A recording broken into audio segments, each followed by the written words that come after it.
ગીર સોમનાથ જિલ્લામાં ડિમોલેશન ચાલી રહેલ છે ત્યારે ગઈકાલે પ્રભાસ પાટણમાં વેણેશ્વર રોડ પર આવેલ કોળી સમાજની જગ્યામાં ગૌશાળા આવેલ છે, જે જગ્યા પર પાલિકા તંત્ર દ્વારા પોલીસ બંદોબસ્ત સાથે ડિમોલેશન કરવાની કામગીરી હાથ ધરાઈ હતી અને ગૌશાળામાં રહેલ ગાયોને પણ ખસેડવાની કામગીરી હાથ ધરાઈ હતી તેમજ આ જગ્યા ખાલી કરવા માટે સૂચના આપતા મામલો ઉગ્ર બન્યો છે।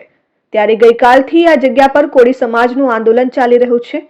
સોમનાથના ધારાસભ્ય વિમલ ચુડાસમા પણ તાત્કાલિક આ જગ્યા પર પહોંચી ગયા અને આજરોજ સવારથી જ મોટી સંખ્યામાં કોળી સમાજના ભાઈઓ તથા બહેનો, આગેવાનો તેમજ સોમપુરા બ્રહ્મ સમાજના પ્રમુખ સહિત અન્ય સ્થાનિક આગેવાનો પણ બહોળી સંખ્યામાં પહોંચ્યા છે અને આ જગ્યા સોમનાથ ટ્રસ્ટ દ્વારા કોળી સમાજને આપેલી છે, તો શા માટે ખાલી કરવાની ફરજ પડે છે?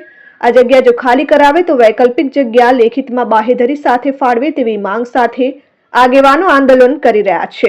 પ્રભાસ પાટણ સોમનાથ વેનેશ્વર પાર્કિંગ રામાપી બાપાની ડેરી અને ગૌશાળા એના માટે અમે બધી સમસ્ત કોળી સમાજ બધી ભેગા થયા છે અને જે અમારી માંગણી છે ગૌશાળા અને કોળી સમાજની એના માટે કરીને અમે બધી ભેગા થયા છે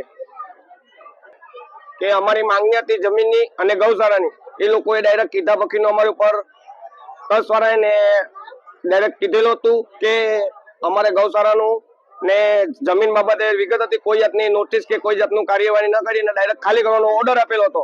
એ લોકોએ અમારી ગાયું ભરેલી હતી અને એ લોકો ગાયું તો લઈ ગયા હતા। અત્યારે કોઈ જાતનો કોઈ ચર્ચા થઈ નથી કે કોઈ જાતની રાતને અમે રાત ઉજાગરા કરીને રાતના જાગીએ છીએ અને કાર્યવાહી ચલાવીએ છીએ। અમે આનો નિર્ણય નહીં આવે તો અમે આગળ પગલા ભરશું અને અમે આગળ કાર્યવાહી કરવા ચાલુ રાખશું અને અમારું જે સંચાલન ચાલે છે અત્યારે એ ચાલુ રાખશું।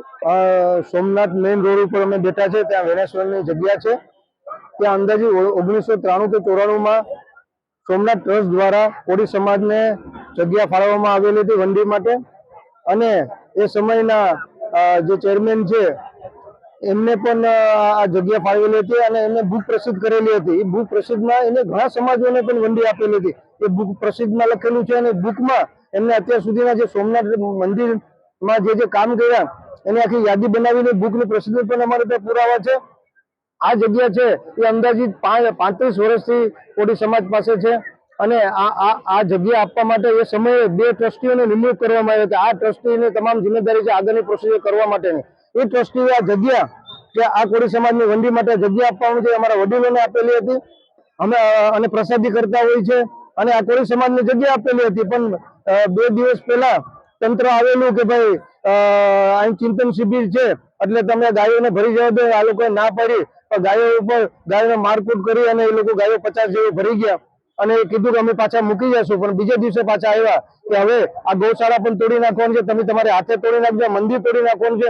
એ પણ રામદેવપીર મહારાજનું મંદિર પણ તમે તમારે હાથે તોડી નાખજો, બાકી નહીં તોડવામાં આવે તો બુલડોઝર લઈ અને મંદિર ગૌશાળા અને કોળી સમાજની મંદિર તમામ તોડી નાખવામાં આવશે। ત્યારે મને જાણ કરવામાં આવી, હું તુરંત રીતે આવ્યો અને જાણ કરી ત્યારે ટ્રસ્ટના ચેરમેન, ટ્રસ્ટના મેનેજર ચાવડાભાઈ પણ આવ્યા, એમને પુરાવા આપ્યા પછી એમને કીધું કે ઉપર વાત કરીને આપણે જાણ કરું છું। તો આજ પછી કાલ પુરાવા લઈ ગયા, હજી સુધી કોઈ જાણ કરવામાં નથી આવી।